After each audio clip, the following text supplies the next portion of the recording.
Could this man be Brazil's next president? His supporters say Jair Bolsonaro's time has come.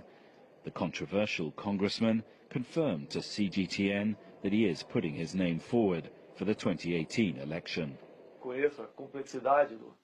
Although I am well aware of the Brazilian political game, I want to present myself as an alternative, similar to the type of conservatism which is appearing in both the United States and France.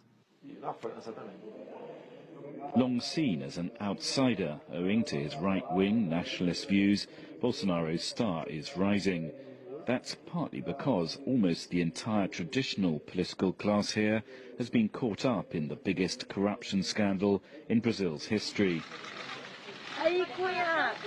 A third of the Congress has been implicated in the so-called car wash kickback scheme involving billions of dollars. Two possible presidential candidates in 2018, former President Lula and Senator Aécio Neves, both have legal cases pending against them.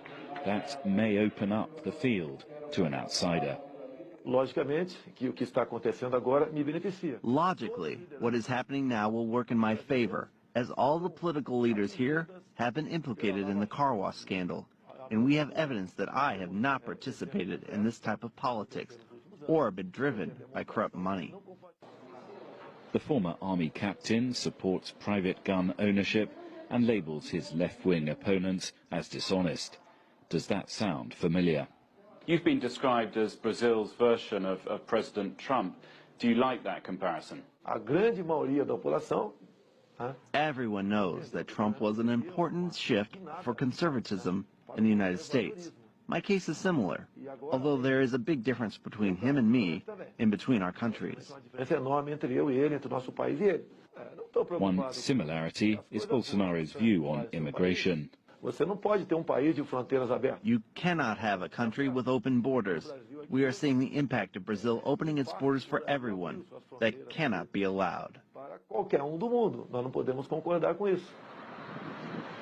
He cited as unacceptable the situation in northern Brazil, where thousands of Venezuelans are now seeking refuge from their country's crisis. The congressman is also nostalgic about Brazil's period of military rule, which he says was a time of commendable order and discipline.